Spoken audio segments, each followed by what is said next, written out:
Madame, Monsieur, bonjour et bienvenue dans votre émission spéciale consacrée à l'Ukraine. 观众朋友您好，欢迎收看欧洲卫视双语特别节目《直击乌克兰》，我们一同关注乌克兰局势的最新进展。Voici l'essentiel des informations。下面请看详细内容。来看央视新闻的消息，当地时间3月1号晚，美国总统拜登发表了他在任内的首次国情咨文演讲。 在讲话中，拜登宣布禁止俄罗斯飞机进入美国领空。拜登称，美国将与盟国一道，对所有俄罗斯航班关闭美国领空。此举将进一步孤立俄罗斯，给俄罗斯经济造成更大压力。此前，欧盟多国和加拿大已经宣布对俄罗斯关闭领空。在俄罗斯对乌克兰的军事行动不断升级的背景之下，这些航空限制措施已经扰乱了航空公司的飞行计划。对于这样的制裁手段，俄罗斯也推出了应对措施。 俄罗斯联邦航空运输署2月28号表示，俄罗斯决定对包括加拿大和欧洲多国在内的总计36个国家的航班实施限制。这一措施给全球航空运输业造成了不小的影响。首先，受到最直接影响的是往返俄罗斯的旅客。航班禁令颁布之后，许多航班被取消，一些航班被迫返航。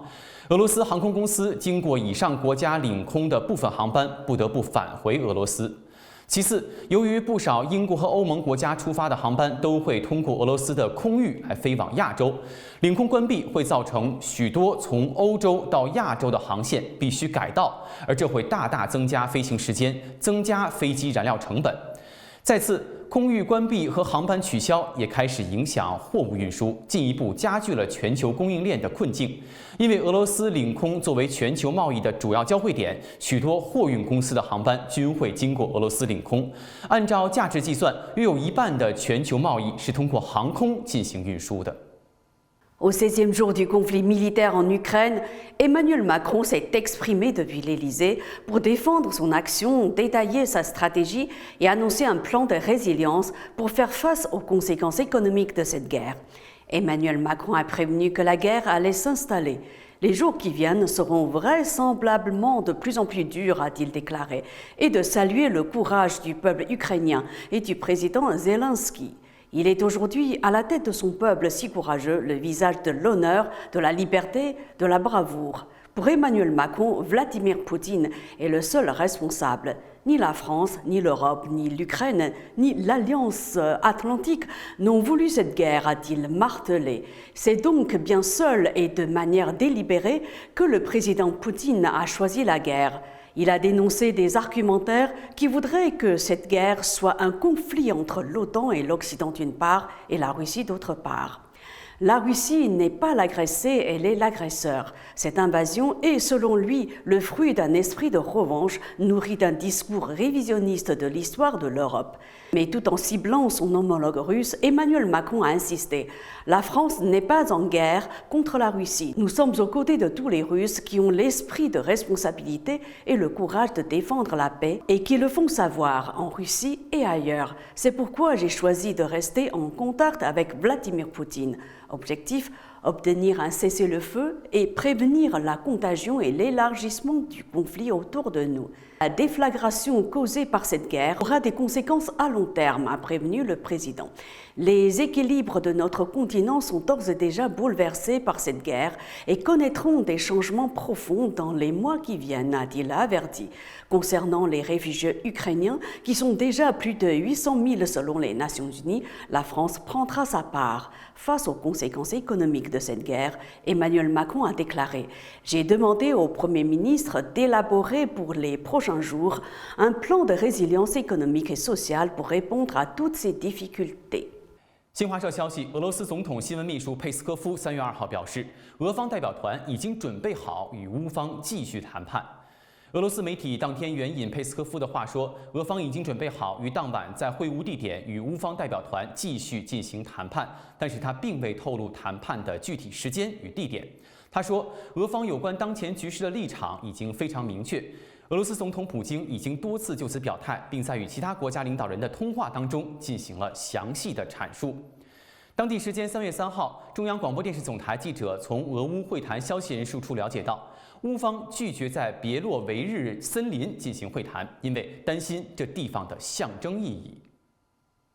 La majorité des délégués des 193 pays membres des Nations Unies a salué par une salve d'applaudissements l'adoption le 2 mars de la résolution condamnant l'agression de l'Ukraine par la Russie selon la presse française. Réunis en assemblée générale extraordinaire depuis lundi, une première depuis 40 ans, les représentants ont voté en faveur de ce texte à une large majorité. Au total, 141 d'entre eux ont soutenu le texte, 35 dont la Chine se sont abstenus et 5 dont la Corée du Nord, l'Érythrée, la Syrie, la Russie et la Biélorussie ont voté contre. Intitulée « Agression contre l'Ukraine », cette résolution réclame à Moscou qu'il retire d'Ukraine immédiatement, complètement et sans condition toutes ses forces militaires. Elle condamne la décision de la Russie d'accentuer la mise en alerte de ses forces nucléaires. Piloté par l'Union européenne en coordination avec l'Ukraine, le texte, qui bénéficiait d'une centaine de coparrainages, déplore également dans les termes les plus vifs l'agression de la Russie contre l'Ukraine et affirme son attachement à la souveraineté, l'indépendance, l'unité et l'intégrité territoriale de ce pays, y compris de ses eaux territoriales. Le texte endossé est identique à un projet de résolution auquel la Russie avait mis son veto lors du Conseil de sécurité, composé de 15 membres. Ce conseil s'était tenu vendredi 25 février. Quelques instants auparavant, à la tribune, l'ambassadeur de l'Ukraine à l'ONU, Sergei Kylya, avait dénoncé un génocide en cours dans son pays perpétré par la Russie. Il est facile de signer la Charte des Nations Unies en temps de paix. Venez la signer en temps de guerre, avait-il enjoint ses homologues. La veille, la ministre allemande des Affaires étrangères, Baerbock, avait ardemment poussé à l'adoption du texte. La guerre de la Russie marque une nouvelle réalité. Elle exige que chacun d'entre nous prenne une décision ferme et prenne parti, avait-il martelé. Il reste que cette résolution n'a pas de caractère contraignant, même si elle accroît la pression politique sur l'agresseur. 美国白宫发言人普萨基当地时间3月2号表示，美国将进一步针对俄罗斯总统普京的军事行动实施经济制裁。就是否会限制俄罗斯石油出口的问题，普萨基表示，美国希望最大限度地扩大制裁对普京及其周围人的影响，但同时，白宫的首要任务是尽量减少对美国本土的影响。普萨基称，针对俄罗斯石油出口的制裁计划仍在谈判桌上，并没有被排除在外。拜登希望与国际社会密切协调，减轻因为制裁俄罗斯对美国以及全球石油市场的影响。海外网3月2号援引路透社的报道称，总部位于瑞士的北溪2号天然气管道公司正在考虑申请破产。俄罗斯克里姆林宫发言人佩斯科夫2号回应称，北溪2号天然气管道的基础设施已经准备就绪，它不会消失。常识和经济上的可行性清楚地表明，需要尽快启动该设施。佩斯科夫也指出，目前受外界因素的影响，北溪2号天然气管道无法启动，现在很难做出预测。但是希望随着时间的推移，外界对于形势评估将打破现在的困局。Des responsables ukrainiens ont confirmé dans la nuit de mercredi 2 à jeudi 3 mars la présence de l'armée russe à Kherson, grande ville du sud du pays, après des combats acharnés. Il s'agit de la plus grande ville capturée par les forces russes depuis le début du conflit armé il y a 7 jours. Le chef de l'administration régionale a appelé sur Telegram les habitants à rester chez eux, indique que les occupants russes sont dans tous les quartiers de la ville et sont très dangereux. Le maire de cette ville de 290 000 habitants a lui annoncé avoir discuté avec des troupes russes dans un bâtiment de l'administration de Kherson.